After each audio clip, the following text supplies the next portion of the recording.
tal? ¿Cómo están? Gusto saludarlos. Aunque ayer tuvimos en la ciudad de La Paz un día fantástico, 2 días, sábado y domingo, pero bellísimos, que de verdad parecía que estábamos en plena primavera.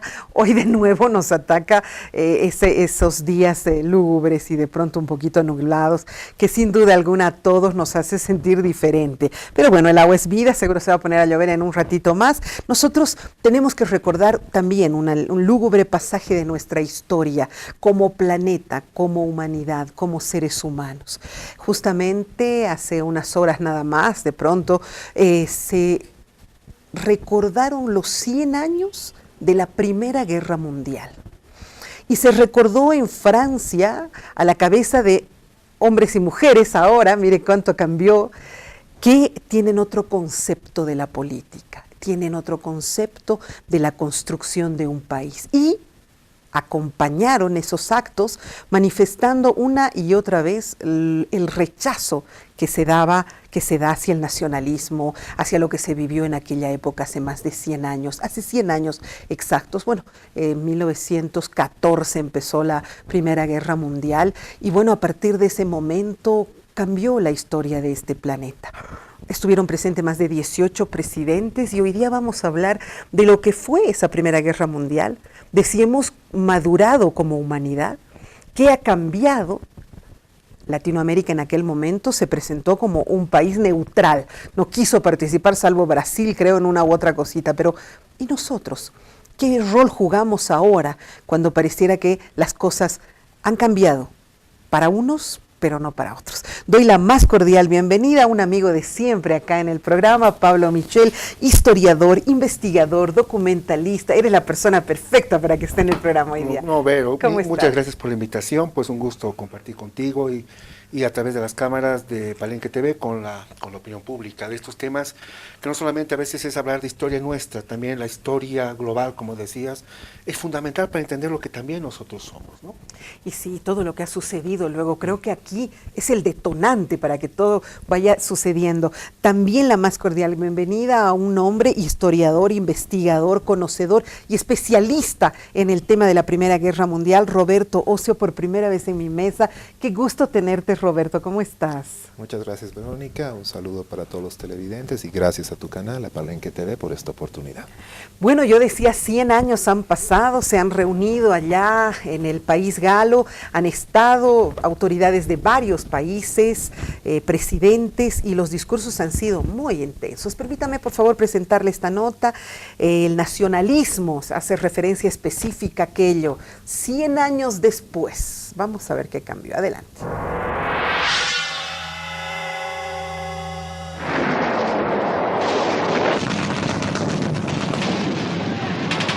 Un siglo después de la Primera Guerra Mundial, los líderes de las naciones que participaron en el gran conflicto se reúnen en Francia.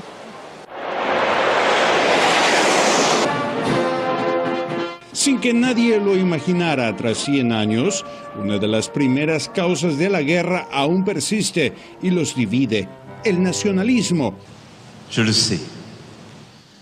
Les démons anciens ressurgissent, prêts à accomplir leur œuvre de chaos et de mort.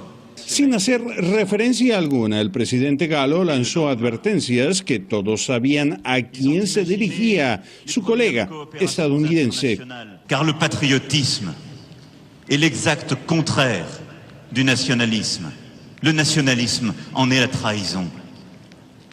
En disant nos intérêts d'abord et qu'importe les autres, on gomme ce qu'une nation a de plus précieux, ce qui la fait vivre, ce qui la porte à être grande, ce qui est le plus important, ses valeurs morales. Todo esto no ha sido su primera confrontación. Los cruces de palabras comenzaron hace días, cuando Macron sugirió un ejército europeo para enfrentar a Rusia, China y hasta Estados Unidos.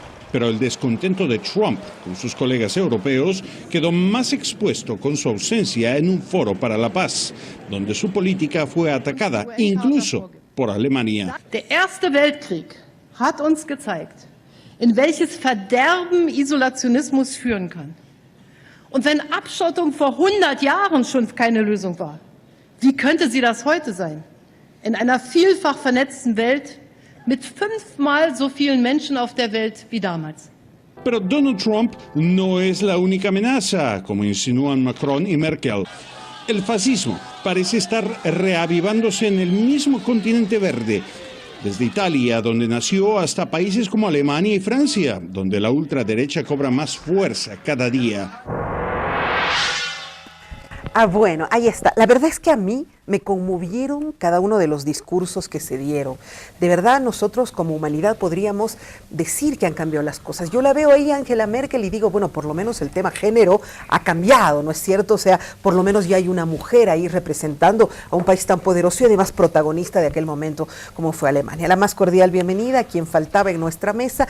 Él es abogado, pero además diplomático de carrera, experto en temas internacionales. Álvaro del Pozo, ¿cómo estás, Álvaro? Qué lío es llegar aquí, ¿no? El estadio está todo cerrado. Sí, buenos días, Verónica, buenas tardes. Un placer compartir como siempre tu mesa y esta vez junto a Pablo y nuestro querido invitado. Así es, con Roberto. Yo decía, yo creo que la humanidad ha cambiado, creo que los seres humanos somos diferentes. Sin embargo, tú al ver la nota, Pablo, decías, no, estamos en albores de algo parecido a lo que se vivió en aquel momento. No me asustes, ¿por qué? Bueno, es que es solamente leer un poco de historia, no hay que ser investigador en esto. La historia es cíclica. Siempre, eso es así. es circular. Decías algo, te conmueve ver a una mujer hoy día y tal vez decimos, no, con las mujeres van a cambiar. Solamente tenemos en la historia moderna a Margaret Thatcher. Entonces, Dios, peor que cualquier varón, ¿no? De dura idea. El tema en realidad, básicamente, más que las personalidades que pueden dar una impronta o marcar, digamos, una agenda, en este caso internacional y bélica posiblemente, Dios no quiera, es justamente estos ciclos. El nacionalismo exacerbado que hoy se vive y es evidente, y es preocupante porque una de las potencias democráticas que es, lo sigue siendo por supuesto, el país más grande en el mundo, que los Estados Unidos, tiene una visión hoy día. En Latinoamérica estamos viendo con estos cambios, no soy internacionalista, aquí están nuestros amigos, pero yo veo esta corriente nacionalista que es exacerbadamente es muy peligrosa, estos chauvinismos que se están dando en todas partes del mundo, no solo acá. Y si analizamos los antecedentes, bueno, se habla siempre en el inicio de la Gran Guerra, como se llamó hasta en la historiografía actual, que ya después de la Segunda Guerra, este episodio histórico lo llamamos Primera Guerra Mundial, pero esta Gran Guerra mostró pues una serie de alianzas, de una forma de hacer política, en este caso las noblezas, los imperios, la decadente, pero sobre todo también una convulsión del pueblo obrero en los distintos países europeos. Así es. Y por otro lado, las grandes empresas. Y tú ves una semejanza en lo que está sucediendo en esta. Bueno, el hombre no va a cambiar. En la esencia, yo siempre se lo digo, el hombre en su esencia es malo, a no ser que exista algo bueno que le permita. Yo no creo que el hombre va a cambiar a futuro. Va a haber transformaciones generacionales y esas generaciones, como individuos, nosotros aprenderemos nuestra lección. Pero eso no garantiza que nuestros hijos o nuestros nietos aprendan. Ya, Generalmente el hombre va repitiendo estos errores. Sin embargo, Macron, de alguna manera, en su discurso rechaza y le refresca la memoria al planeta entero de lo que se vivió en aquel momento. Sí, Estados Unidos está nuevamente con una postura altamente nacionalista, pero ¿qué pasa con Europa en general? Por ejemplo, con Francia. ¿Ha cambiado mucho ese país? ¿Alemania realmente se ha flexibilizado? Lo que pasa es que el panorama ha cambiado desde el fin de la Primera Guerra Mundial y prácticamente la Segunda, esa rivalidad que ha existido siempre entre Francia y Alemania, es que más o menos el impasse del enemigo eterno. Como podemos ver, la Primera Guerra Mundial ha sido consecuencia de nacionalismos exacerbados. Así es. Y al mismo tiempo de herencias históricas que se han vivido, pero no simplemente desde el principio de la Primera Guerra Mundial en 1914, sino que esto ha empezado ya desde principios del siglo XIX, con las guerras napoleónicas, y uno de los primeros temas que tal vez se ha olvidado mucho en la historia ha sido que Napoleón I, el emperador Napoleón, en las guerras napoleónicas, después de la batalla de Jena en 1805, ocupa Berlín y vuelve a Prusia un estado vasallo. Así es. La primera. Después viene la reorganización de lo que ha sido Europa y la organización administrativa y bélica que ha tenido la Paz Británica famosa, y después viene Prusia. Prusia logra consolidar lo que es la Confederación Germánica y logra unificar lo que son los pueblos de habla germana. Y para eso utiliza la guerra. Y esas guerras han sido justamente para consolidar lo que eran las fronteras de lengua y de cultura de los alemanes. Primero contra los austriacos, la guerra austro-prusiana de 1866. Y la guerra que ha generado posiblemente uno de los detonantes más importantes para la Primera y la Segunda Guerra Mundial, que ha sido la guerra franco-prusiana de 1870-1871, con la consiguiente derrota de Napoleón III en manos de Guillermo I. Y la bueno, pero famosa estamos hablando de, Alsacia y Lorena. hablando de 100 años atrás. ¿Cuánto ha cambiado hasta el momento? Esta sociedad es ahora mucho más amplia. Justamente hay dos aspectos que vemos de la nota, que es la reconciliación, ¿no?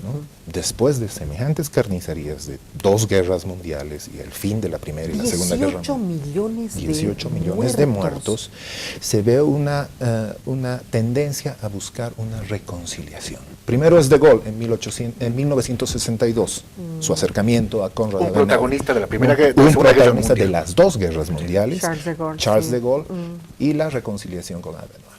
Y esta actitud de Macron no es la primera, porque en 1986-84 François Mitterrand, junto con Helmut Kohl, en lo que ha sido el campo de guerra o la batalla de Verdún, sí, se han dado la mano. Ya se dieron la mano. Igual que ahora, un hecho histórico nuevamente, verlos estrechándose la mano a ambos. Claro. Eso muestra civilización, pues crecimiento, como aquí vemos a los paraguayos y los bolivianos el 14 de junio dándose la mano para que estos eventos no solamente son una cívica, pero es para que no vuelva a pasar. Ahora, yo le pregunto a Álvaro, yo tengo confianza, a diferencia de lo que piensa Pablo, yo tengo otro concepto, que los seres humanos son buenos en el fondo y que en el tiempo pueden transformarse, pero los seres humanos, más que transformarse, hemos evolucionado, hemos cambiado, aunque de pronto hay un retroceso con Donald Trump y ese también exacerbado nacionalismo. Pero tú, ¿cómo ves ahora estos países que al fin y al cabo están trabajando de manera unida? Primero, grandes resultados a partir obviamente de esa reconciliación en Europa, que nos ha mostrado históricamente escenarios de guerras fatales, divisiones, etcétera, a partir de la conformación del Estado Nacional con la caída del feudalismo. Eso ha sido realmente un escenario de guerras. Cierto. Pero el aprendizaje que hacía referencia acá Roberto, o seguramente Pablo, que lo había dicho desde la perspectiva histórica también, es cuando se dan la mano Alemania y Francia, obviamente cambia el escenario europeo, porque tienen la suerte estos dos países de contar con gente de Estado. Helmut Kohl, que de alguna manera, bueno, la construcción de la Unión Europea podemos remitirla a los años 50, pero Helmut Kohl, digamos, es el arquitecto final de todo este proceso. Darse la mano Francia y Alemania ha sido un gran aprendizaje de la historia. Sí. De eso ha surgido la Unión Europea, que hoy nadie podría discutir que es el escenario más perfecto de integración que han logrado los estados, a partir de gente de estado. Y de hecho se confirma que van mejor juntos que separados. Pero por supuesto, esa mentalidad que Macron la está embanderando es, digamos, hoy podríamos decir por su juventud, por su frescura, es un liderazgo político en la Unión Europea. Francia siempre ha tenido un liderazgo político porque es su fuente de ideas políticas. Alemania ha tenido liderazgo económico, esa fuerza que ha pagado la factura de crear una unidad de unos estados, que había ciertas asimetrías que alguien tenía que pagar la factura. Pero para eso son los grandes liderazgos. Ahora bien, en ese pesimismo de Pablo, tampoco podemos decir, no, todo está bien. Francia y Alemania nos demuestran que el ser humano es bueno, Hobbes y Locke estaban equivocados, etcétera, etcétera. Por lo tanto, no es así. Estamos viviendo unos escenarios de amenaza permanente. Es decir, se han incorporado a este tablero importante, multilateral, actores como el presidente de Estados Unidos, que generan una intranquilidad permanente en las relaciones internacionales. Y a partir de Trump, obviamente, hay otros émulos que se están dando en otras partes del mundo importantes. Por lo tanto, creo que hay que tomar en serio las palabras de Pablo, porque estamos ante una situación de extrema vulnerabilidad. La paz no se ha consolidado. La seguridad internacional tampoco. Por eso, después de la Primera Guerra Mundial, tenemos la Sociedad de las Naciones, y después de la Segunda Guerra Mundial, la Organización de las Naciones Unidas. Todas esas muertes han cimentado organizaciones universales que buscan la paz y la seguridad internacional. Pero hoy esa paz y esa seguridad internacional yo no podría decir que está garantizada. Bueno, pero no es primera vez que los discursos que han hecho estos líderes tan importantes de países tan importantes en Latinoamérica apuntan a Donald Trump. No es la primera vez, ya lo han hecho en otras ocasiones. Hay un factor que se tiene que tomar en cuenta. Como dice Pablo, la historia es cíclica. En 1917, el presidente de los Estados Unidos, Woodrow Wilson, fue el que estableció unos 14 puntos para finalizar la Primera Guerra Mundial. Y se creó una gran esperanza. Sin embargo, la realidad del Tratado de Versalles de 1919 fue dramático. Y era muy duro contra Alemania. Y era muy duro. Y activó además la Segunda Guerra Mundial, diría yo, ¿no es cierto? Ahora, yo te pregunto, te reitero, ¿podría ser Donald Trump un detonante en estas circunstancias? No, Donald Trump como Donald Trump o como presidente de los Estados Unidos no creo que va a ser.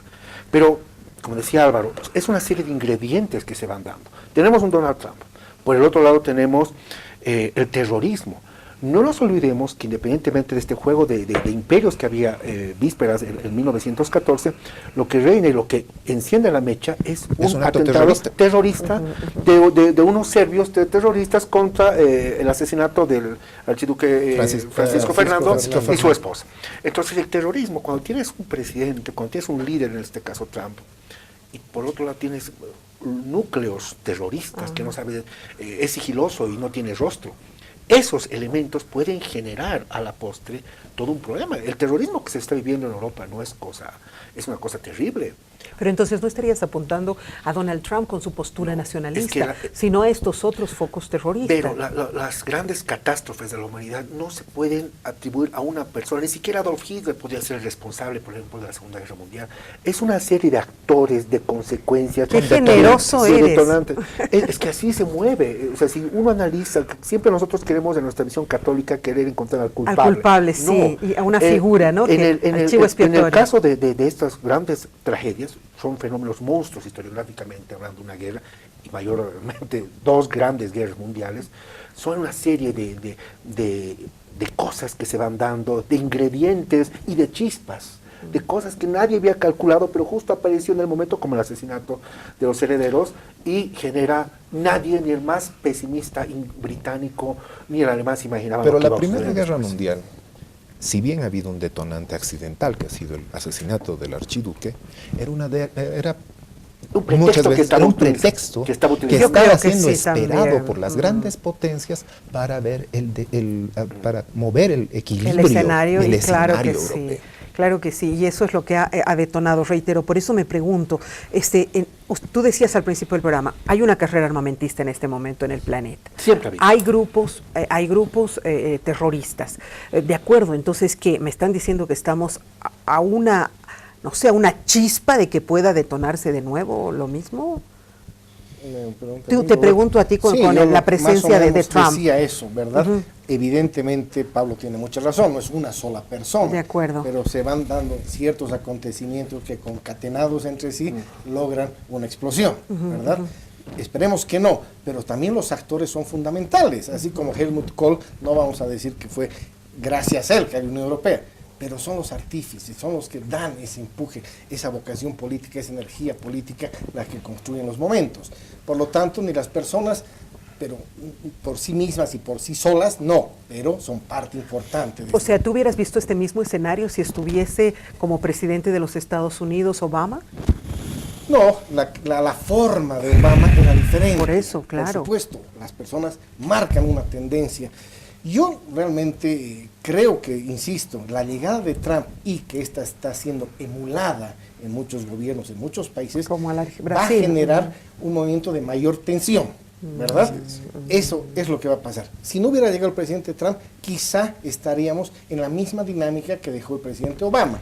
Una comunidad internacional con el reconocimiento de actores multilaterales, ya no hay esa guerra fría, tenemos que reconocer que Estados Unidos y Rusia ya no son los únicos mandamases en este globo terráqueo, sino tenemos que reconocer el poder de la China, tenemos que reconocer el poder de la Unión Europea, Japón, etcétera, etcétera, y construir ese camino, esa línea, esa visión política. Hoy creo que estamos en retroceso, porque justamente lo que decía Macron, Patriotismo sí, nacionalismo, Nacionalismo no. no. Por lo tanto, Exacto. y ahí está la diferencia, porque estos nacionalismos provocan estas Así es. reacciones, terrorismos, actos que, como muy bien decía, Ok. detonan esos momentos que pueden ser dramáticos. Entonces me voy a una pregunta todavía más básica. ¿Por qué se activa un nacionalismo cuando se supone que en el tiempo ya hemos visto que ese no es un acto patriótico, como decía el presidente Galo ahora? Decía, no es. ¿Por qué se detona? ¿Por qué vuelve un nacionalismo? Es una pregunta muy básica, como dices, pero es tremendamente profunda a la vez. Porque el nacionalismo, vuelvo a decir, parte de las frustraciones humanas. Así es. Generalmente, por ejemplo, Bolivia ha desarrollado, y hay que decirlo con una profunda autocrítica, ha desarrollado un nacionalismo contra Chile. Por el tema del mar, todo es justificado, no, ese es otro tema. Pero hemos desarrollado un nacionalismo que a la postre es negativo para una sociedad. Alemania viene o Francia venían esos países, en la primera, tanto en la segunda, de esas derrotas, de sentirse traicionados por los gobiernos, traicionados por los militares, por los judíos, siempre hay que echarle la culpa a alguien. Y en esa frustración, en esa mi derrota, en esa mi bronca, inclusive cuando ocurre un divorcio, existe ese tipo de bronca y esas cosas, a la larga, estos sentimientos negativos, malvados, perversos, porque es parte de la humanidad, generan también estos nacionalismos.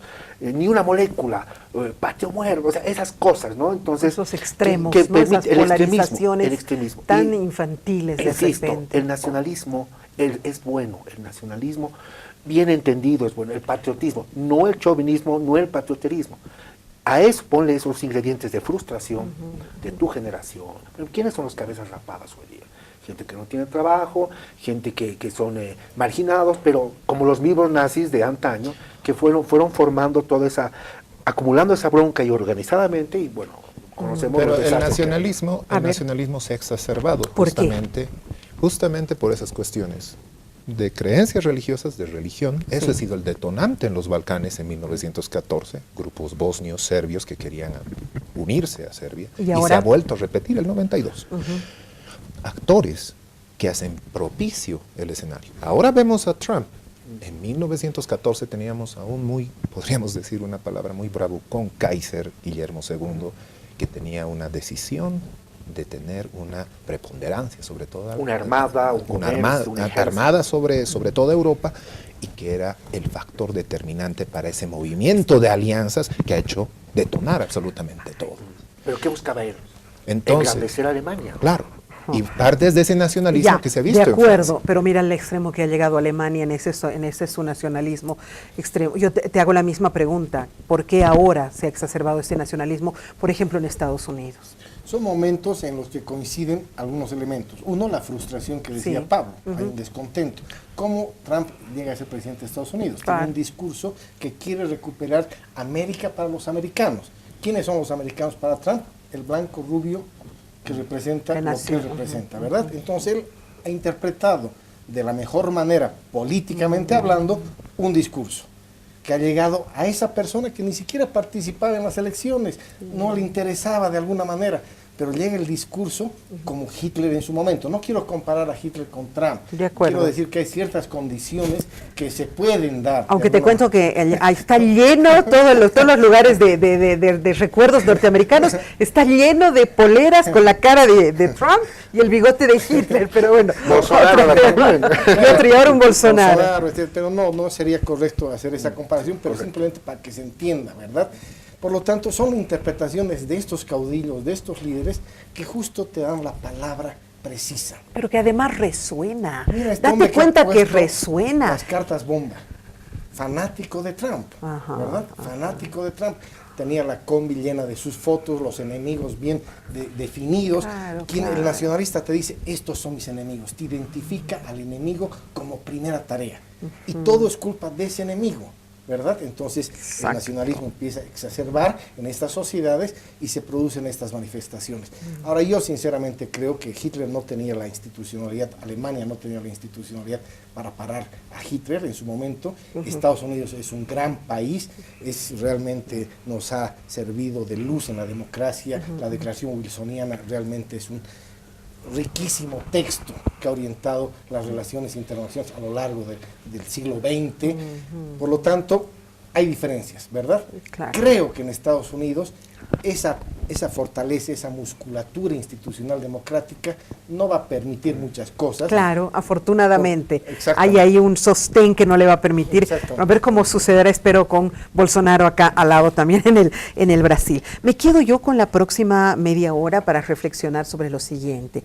En la Primera Guerra Mundial, nosotros los latinoamericanos, salvo Brasil, que apoyó creo que con pilotos y algunos médicos, nos habíamos declarado un país absolutamente neutral, que no quería participar en nada de ese conflicto. Sin embargo, a partir de aquello cambiaron las cosas para nosotros, porque producto de un vacío económico, ya que los europeos estaban muy ocupados con su guerra, y nosotros éramos muy dados a los europeos. Recuerde, la Argentina era más inglesa, italiana que otra cosa.